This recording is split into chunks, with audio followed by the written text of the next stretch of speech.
Price Lord. இந்த video மூலமா உங்களை சந்திப்பதை நான் மிகுந்த மகிழ்ச்சி அடைகிறேன். உங்கள் யாவரையும் இயேசு கிறிஸ்துவின் நாமத்தினால் வாழ்த்தி வருகிறேன். இன்றைக்கு நாம் தியானிக்க போகிற ஒரு வசனம் மார்க் 10வது அதிகாரம் 51வது வசனம். இயேசு அவனை நோக்கி, நான் உனக்கு என்ன செய்ய வேண்டும் என்று இருக்கிறாய் என்றார். அதற்கு அந்த குருடன், ஆண்டவரே, நான் பார்வை அடைய வேண்டும் என்றான்.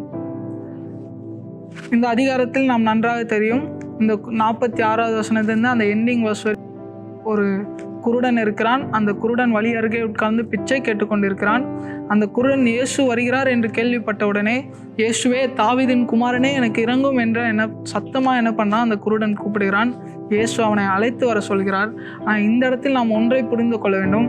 இயேசு அழைத்து வந்த பிறகு அவன் மேல் கையை வைத்து என்ன பண்ணியிருக்கலாம்? கண்ணை திறந்திருக்கலாம்.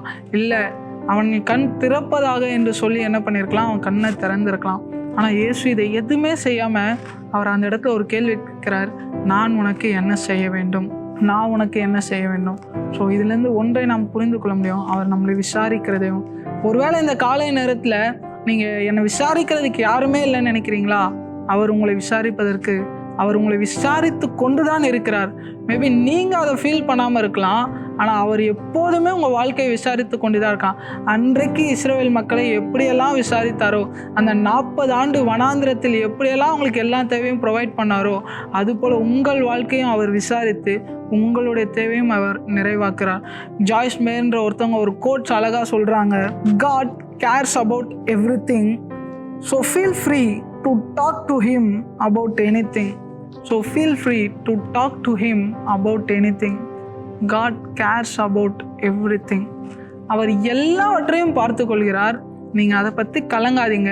அவர் எல்லாவற்றையும் விசாரிக்கிறார். நீங்கள் அவரிடத்தில் நீங்கள் ஃப்ரீயாக என்ன பண்ணலாம்? அவர்கிட்ட பேசலாம். சந்தோஷமாய் மனரம்யத்தோடு என்ன பண்ணலாம்னா அவர் சமூகத்துக்கு நீங்கள் வரலாம். ஒருவேளை உங்களுக்கு கலக்கம் இருக்கா இந்த காலை நேரத்தில், இந்த காரியம் எப்படி ஆகிடும், அந்த காரியம் எப்படி ஆகும்? இல்லை, அவர் விசாரித்து அவர் அதை நன்றாய் செய்து முடிப்பார். ஸோ அவர் உங்களை விசாரிக்கிறபடினால் அவர் உங்களை ஆசீர்வதிப்பார். நீங்கள் கலங்காதீங்க, பயப்படாதீங்க, திகையாதீங்க. உங்களுக்கு எப்போல்லாம் தனிமை உணர்வு வருகிறதோ அப்போதெல்லாம் சொல்லுங்கள், இயேசு என்னை விசாரிக்கிறார், தேவன் என்னை விசாரிக்கிறார், அதனால் நான் தனிமையாக இல்லை என்று சொல்லுங்கள். தேவன் உங்களை ஆசீர்வதிப்பார். ஆமென். God bless you.